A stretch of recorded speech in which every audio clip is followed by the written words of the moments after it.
السلام علیکم عزیز طلباء۔ جس طرح سے ہم نے کل دیکھا تھا کہ جب انگریزوں سے بات کرتے ہوئے کس طرح سے محمد علی جوہر نے جب انگریزی زبان کا استعمال کیا تو انگریزوں کو بڑا تعجب ہوا اور انہوں نے پوچھا کہ آپ بالکل جو بات کرنے کا آپ کا طریقہ ہے وہ یو ٹاک لائک محمد علی، تو محمد علی نے جواب دیا کیا آئی ایم علی۔ تو اس کے بعد دیکھیے اب کیا ہوتا ہے، یہاں تک ہم کل دیکھ چکے ہیں، یہاں تک yes the younger and the more sharp tone of the two, جی ہاں انہی میں سے چھوٹا اور زیادہ تیز زبان بھائی صاحب کو اپنی حیرت کے رفع کرنے میں اب کی دیر سیکنڈوں کی نہیں منٹوں کی لگی، یعنی کہ ان کو اتنا تعجب ہوا ان انگریزوں کو کہ وہ ایک دم سے پریشان ہو گئے کہ یہی وہ محمد علی ہے۔ بے چینی اور بے قراری کے ساتھ بار بار پہلو بدل رہے تھے اور نظر محمد علی کے چہرے پر گڑی ہوئی تھی۔ محمد علی نے اب ہنسنا اور لطف لینا شروع کیا، بولے اتنا گھبرائے نہیں۔ محمد علی بہت مزہ لینے لگے سامنے والے شخص کا، اور بار بار وہ جب کروٹیں بدل رہا تھا اور نظر محمد علی پر ہی تھی تو وہ بولا کہ اتنا گھبرائے نہیں۔ کیا آپ یہ سمجھ رہے ہیں کہ علی برادران جس انگریز کو دیکھ پاتے ہیں اس پر جست کر بیٹھتے ہیں؟ یعنی کہ آپ کو ایسا لگ رہا ہے کہ جو علی برادران ہیں وہ جو انگریزوں کو جو دیکھتے ہیں ان کے اوپر ایسے بیٹھ جاتے ہیں یا پھر ان کے نظر جما کے بیٹھ جاتے ہیں، ایسا کچھ آپ سوچ رہے ہیں کہ دیکھ لیجئے میرے ناخن تک تراشے ہوئے ہیں، حملے کا خیال ہی دل میں نہ لائیں۔ ایک مشہور انگریزی روزنامہ اس وقت علی برادران کا شدید مخالف تھا۔ یاد رکھیے یہ بات جو ہے آزادی کے پہلے کی بات چل رہی ہے، تو جو انگریزوں کے خلاف تھے اس میں سے علی برادران بھی تھے، تو ان کو لگا کہ دیکھیے میرے تو ناخن نہیں ہیں، میں آپ کو مارنے والا نہیں ہوں۔ اور ایک جو میگزین بھی تھا جو شائع ہو رہا تھا علی برادران کے نام سے، اس وقت انگریزوں کے خلاف بہت لکھا کرتا تھا۔ صاحب نے اس کا تازہ پرچہ آگے بڑھایا۔ محمد علی نے پرچے کو چھوا تک نہیں، البتہ اس کے ایڈیٹر پر خوب فخرے کسے۔ داستان خاصی طویل ہو گئی اور ایک ہی قصے کو کہاں تک سنا جائے گا، اور وہ لوگ باتیں کرتے کرتے بہت زیادہ باتیں ہونے لگی۔ پھر وہ صاحب نے کیا کیا، سامنے والے ان کو وہ میگزین تھما دی اور وہ باتیں کرنے لگے۔ ایک بار محمد علی انگلستان میں تقریر کرنے کھڑے ہوئے، وقت کل 5 منٹ کا ملا۔ انہوں نے تمہید یوں اٹھائی کہ میں 6000 میل کے فاصلے سے 30 کروڑ آبادی کی نمائندگی کرنے آیا ہوں۔ اب آپ خود حساب لگائیں کہ ایک منٹ نہیں، ایک سیکنڈ بلکہ ہر سیکنڈ کی کسر میں مجھے کتنی ترجمانی کا وقت ملتا ہے۔ حاضرین لوٹ گئے اور آوازیں آنے لگی کہ آپ کہیں جائیں۔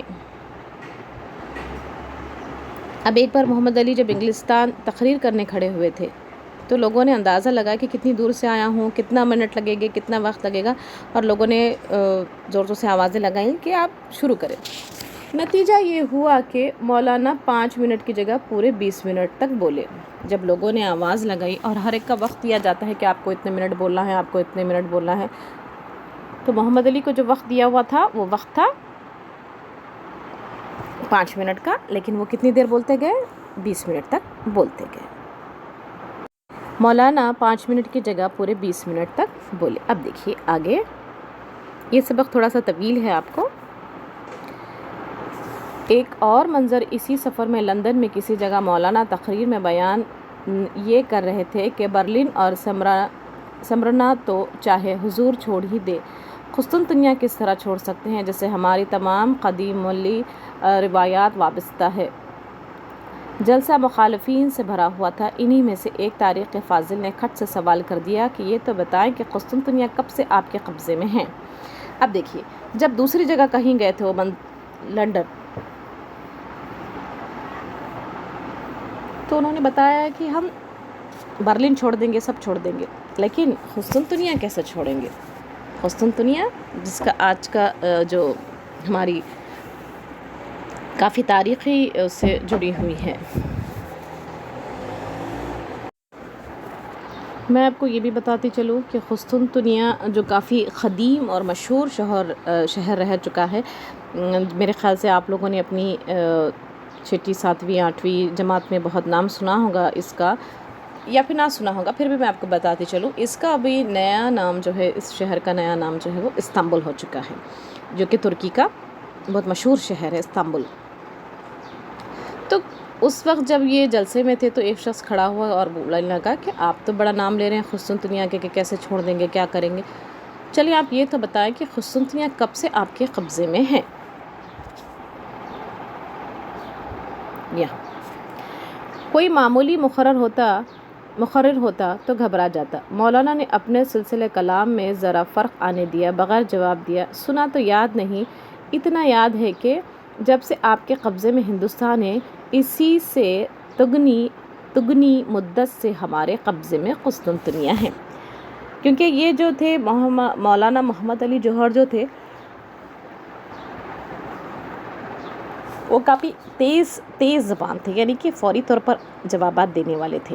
تو اگر ان کی جگہ کوئی اور تقریر کرنے والا ہوتا تو شاید وہ سوچ میں پڑ جاتا کہ ابھی کیا جواب دوں، لیکن انہوں نے کیا کہا کہ مجھے یاد تو نہیں ہے، لیکن جب سے آپ کے قبضے میں ہندوستان ہے اسی سے تگنی یعنی تین گنا زیادہ ہمارے قبضے میں ہے۔ جل سے ہمیں قہقہہ پڑا اور فاضل تاریخ مدھم پڑ گئے، یعنی کہ اب اتنا لوگ ہنسنے لگے زور زور سے، اور کیا ہوا؟ فاضل تاریخ مدھم پڑ گئے۔ مدھم یعنی پھیکے پڑ جانا، مدھم پڑ گئے یعنی شرمندہ ہو گئے، پھیکے ہو گئے۔ محمد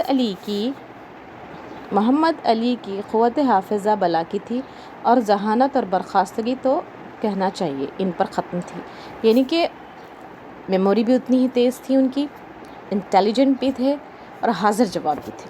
سارے لطائف و ظرائف کوئی لکھنے پر آئے تو کتاب کیا معنی، دفتر کا دفتر تیار ہو جائے، اور سب لکھ بھی کون سکتا ہے، کس کو سب یاد رہ سکتے ہیں، یعنی کہ ہم کو بھی کون سی چیز یاد رہتی ہے، ہم بھی بار بار بھول جاتے ہیں، کچھ چیزیں یاد رہتی ہیں اور کچھ چیزیں ہم بھول جاتے ہیں، لیکن محمد علی کی ایک خاصیت کیا تھی کہ ہر چیز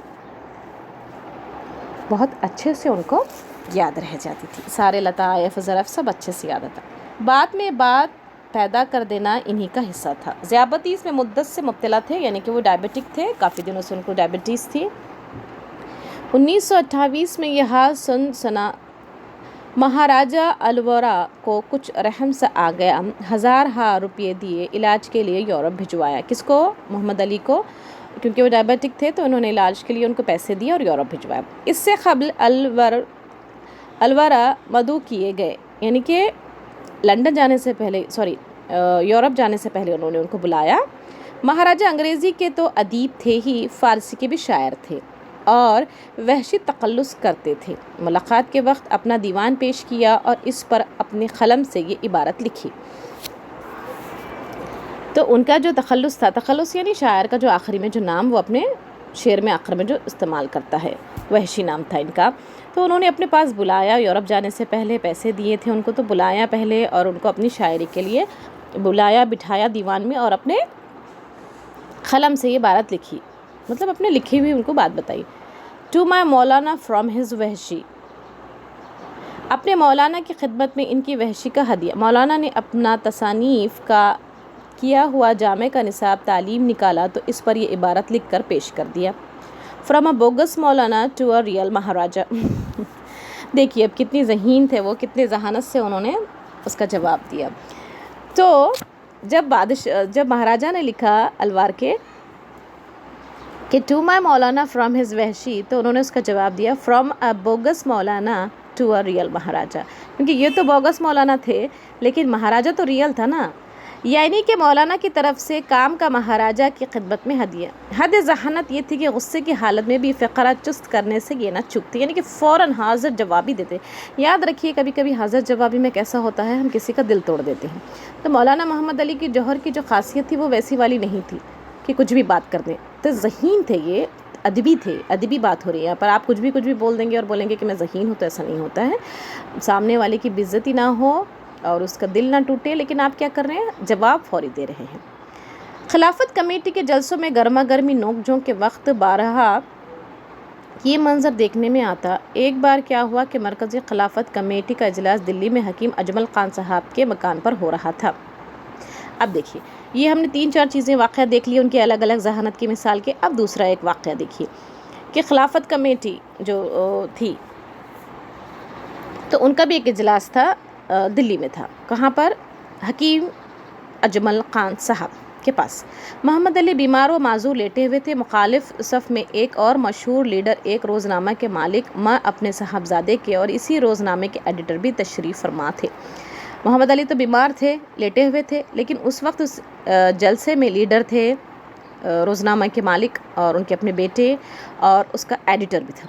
بحث نے طول کھینچنا یعنی کوئی بات جب آپ کی ذرا طویل ہو جاتی ہے، آپ جب بات کرتے کرتے تھوڑا لمبا ہو جاتی ہے بات، طول کھینچا اور یہ تینوں صاحب ناخوش اور جلسے سے اٹھ کھڑے ہوئے۔ یہ تینوں کون تینوں ہیں؟ روزنامہ کے مالک، اپنے بیٹے، ان کے بیٹوں کے ساتھ اور ایڈیٹر، یہ تینوں اٹھ کھڑے ہوئے۔ محمد علی خود بھی شاعر تھے اور شاعری کی دنیا میں نام تھا جوہر۔ سب سے بڑے بھائی کا تخلص تھا گوہر۔ فرماتے تھے کہ منجلے بھائی شوکت بے تخلص رہ جاتے ہیں، ان کے لیے تخلص تجویز کرتا ہوں۔ اسی وزن اور قافیے میں شوہر شیفتہ کی مشہور غزل نادانیوں میں ہم پشمانیوں میں ہم پر غزل کہنے بیٹھے تو مطلع فرماتے ہیں۔ اب دیکھیے، تو مولانا محمد علی کے جوہر محمد علی جوہر کے جو بھائی تھے، تین تھے۔ پہلے بڑے بھائی جو ان کا خود کا تخلص تھا جوہر، اور ان کے ایک بھائی کا تخلص تھا گوہر، اور جو بچ جاتے تھے وہ شوکت علی تھے، جو کہ شعر شاعری سے زیادہ ان کا تعلق نہیں تھا۔ تو انہوں نے اب اپنے ایک اشعار چند پڑھنا چالو کیے لوگوں کے سامنے۔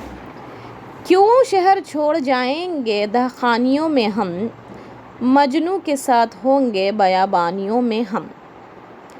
خود بیجاپور جیل میں قید تھے، لہیم شہیم بڑے بھائی راج کوٹ جیل میں پڑے پڑے دبلے ہو گئے تھے، ان کی زبان سے ادا کیا۔ اب دیکھیے، یہ بھی شعر انہوں نے ادا کیا ہے۔ اور اب جو ان کے بڑے بھائی تھے جو بیجاپور میں جیل میں کیوں قید ہیں؟ کیونکہ یہ لوگوں نے سارے لوگوں نے آزادی کی لڑائی میں حصہ لیا ہے۔ شوکت یہ کہتے ہیں وطن و توش جب نہیں، پھر کیوں گنے نہ اپنوں کو روحانیوں میں ہم۔ ٹھیک ہے، یہاں تک ہم دیکھ چکے ہیں، اور اس کے آگے کا ہم مطالعہ کل کریں گے۔ امید ہے آپ لوگوں کو کچھ ڈیفیکلٹی نہیں ہوگی، اگر ہے تو آپ بالکل مجھ سے پوچھ سکتے ہیں کہ آپ کو کوئی اگر ایسی چیز ہے جو آپ کو سمجھ میں نہیں آئی ہیں۔